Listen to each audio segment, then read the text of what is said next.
Deuxième bougie de Hanouka. Comme je l'avais dit, je vais rendre hommage à chaque allumage de Hanouka à une femme extraordinaire. Aujourd'hui, je vais parler de l'histoire qui est parfois un éternellement recommencement.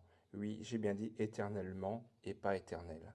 Et parfois, il est troublant de voir qu'un territoire marque sa population jusque dans les méandres les plus cachés de son identité et ceci à travers les âges, dans une équation temporelle parfois totalement incompréhensible.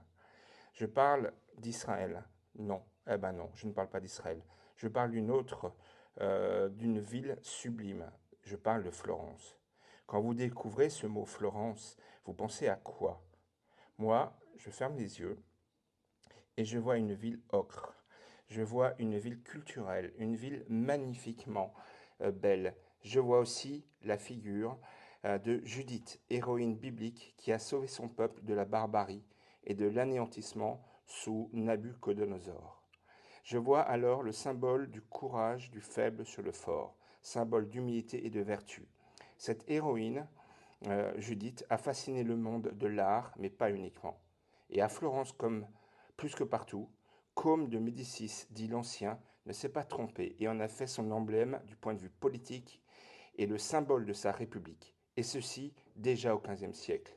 Il est dingue de penser que la figure de Judith va contribuer à l'essor de son pouvoir et perdurera sous tous les Médicis qui suivront et qui ont fait de Florence cette ville sublime et la première République d'Italie.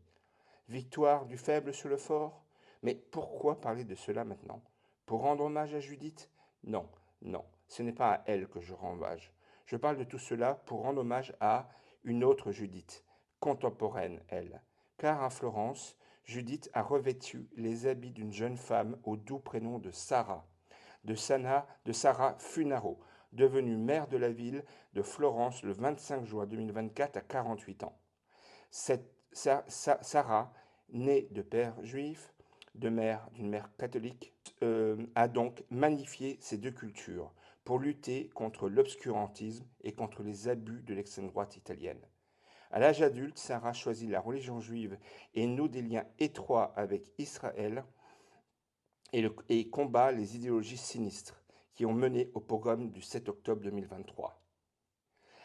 Quand j'écris ces quelques mots, je lâche mon stylo, mon clavier, je tremble, je mesure tout d'un coup, avec une émotion intime, le fossé terrible entre notre belle Strasbourg et sa pitoyable mère Jeanne Barzéguian et la magnifique Florence et sa Sarah. Contre vents et marées, elle s'est fait élire en dénonçant les abus islamistes et elle s'est fait insulter comme personne. Vous vous rendez compte, une femme juive, convertie peut-être en plus, mon Dieu, une femme juive en tout cas dans son identité. Qu'elle serve, que cette femme, Sarah, que cette mère de Florence serve d'exemple à nos chers politiques locaux et nationaux qui ne savent plus se battre pour des valeurs. Ils savent en parler, mais pas se battre. Ils savent verser des larmes, mais ils invitent et côtoient nos idylles islamistes en courbant la tête.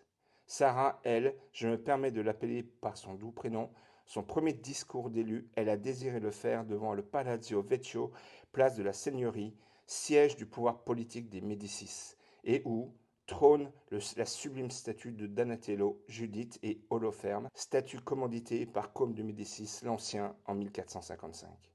L'histoire est parfois dingue, elle fait tourner la tête, et quand elle invite deux femmes extraordinaires, Judith et Sarah, c'est l'ivresse qui vous empare.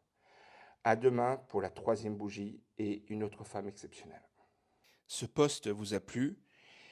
Pour plus de contenu fou et sage, à mon image, rejoignez-moi sur tous mes réseaux et abonnez-vous.